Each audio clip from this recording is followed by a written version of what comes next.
कहते हैं कि इंडस्ट्री आपको टाइपकास्ट बहुत जल्दी कर देती है। आप शुरुआत जिस तरह के रोल से करते हो, आपकी पहचान भी आगे उसी तरह के रोल्स के लिए बनती है। लेकिन इंडस्ट्री में कुछ एक्टर्स हैं जिन्होंने इस बात को और इस मान्यता को तोड़ा है। इसी में से एक है राज बब्बर। इंडस्ट्री में राज बब्बर ऐसे एक्टर हैं जिन्होंने नेगेटिव किरदार किए तो बहुत ही खूंखार किरदार किए, और पॉजिटिव किरदार भी किए, और हीरो बनकर भी उन्होंने बताया। आज कब की और कैसे में मैं राज बब्बर के करियर का वो किस्सा बताने जा रही हूं जब उन्होंने एक ऐसा नेगेटिव किरदार निभाया जिसके बाद सब ने कहा कि राज बब्बर को गोली से उड़ा देना चाहिए। क्या था वो सीन और इतनी नफरत क्यों हुई राज बब्बर को इस फिल्म में देखकर, चलिए मैं आपको बताती हूं।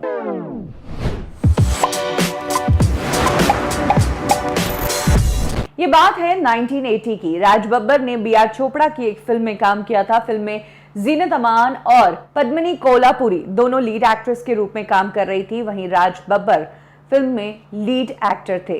इस फिल्म में राज बब्बर का जो किरदार था वो थोड़ा नेगेटिव था। उनको फिल्म में एक सीन में जीनत अमान का रेप करना था और उनकी बहन पद्मिनी कोल्हापुरी का भी रेप करना था। राज बब्बर बतौर एक्टर तो बहुत जबरदस्त थे, एनएसडी से ग्रेजुएट थे, और जो किरदार उन्हें दिया जाता था फिर वो उससे भटकते नहीं थे। लेकिन इस बार इस फिल्म में जो उन्हें रेपिस्ट का किरदार दिया गया था उसको लेकर वो थोड़े परेशान थे।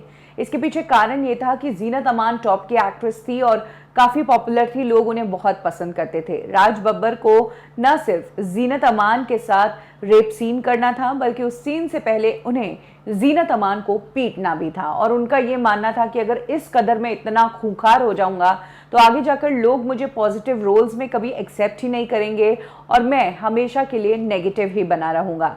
यही कारण था कि तब राज बब्बर ने बी.आर. चोपड़ा से इस सीन को थोड़ा सा चेंज करने की बात की। उन्होंने कहा कि इस सीन को इतना नेगेटिव मत बनाओ, थोड़ा सा मेरे किरदार को कम खूंखार बना दो। एंड में जो आपने स्टोरी में रखा है कि गोली मारकर जीनत अमान मेरी हत्या कर देती है, उस सीन को हटा दो।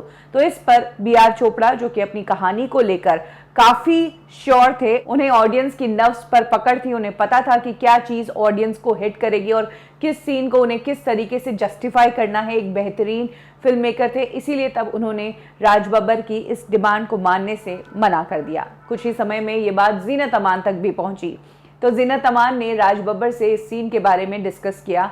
उन्होंने कहा कि तुम्हें घबराने की जरूरत नहीं है और हम इस सीन को अच्छे से रिहर्सल करने के बाद ही पिक्चराइज करेंगे। इस दौरान फिल्म के सेट पर मौजूद और भी लोगों को जब ये बात पता चली कि क्या एंड में राज बब्बर को मारना चाहिए या उन्हें जिंदा रखना चाहिए, तो सब ने इस बात को जस्टिफाई किया कि नहीं, रेपिस्ट है वो तो उसे मरना जरूरी है। लोगों को ये बात टच करनी चाहिए कि इस लड़की के साथ इतना गलत हुआ कि इसको इतना गुस्सा है इस रेपिस्ट पर कि उसने उसे गोली से उड़ा दिया। बतौर फिल्म मेकर बी.आर. चोपड़ा अपने पॉइंट पर बिल्कुल सही थे। राज बब्बर को जो सीन दिया गया था वो सीन वो करने के लिए तैयार थे, लेकिन इसके बाद जो आउटकम होगा वो सोचकर राज बब्बर घबरा रहे थे, जिस घबराहट को जीनत अमान ने दूर किया।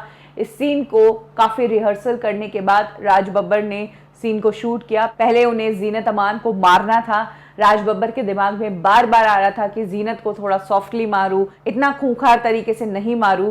लेकिन जब उन्हें समझाया गया कि तुम एक एक्टर हो, तुम राज बब्बर नहीं हो, असली में तुम जीनत को नहीं मार रहे हो, ये जो किरदार है ये इस एक्ट्रेस के साथ ऐसा कर रहा है, तब राज बब्बर ने अपने आप को खुद की पर्सनालिटी से अलग किया, किरदार में वो आए और उन्होंने इस सीन को बखूबी तरीके से निभाया। सीन को पिक्चराइज किया गया और एंड में वही हुआ जो सब चाहते थे कि इस सीन के बाद राज बब्बर को गोली से उड़ा देना चाहिए। और कुछ इस तरीके से इस फिल्म से मैसेज दिया गया था कि जो इस तरह के खूंखार लोग होते हैं उनका अंत यही होता है, जो कि फिल्म के साथ फिल्म मेकर की सोच के हिसाब से जस्टिफाइड था।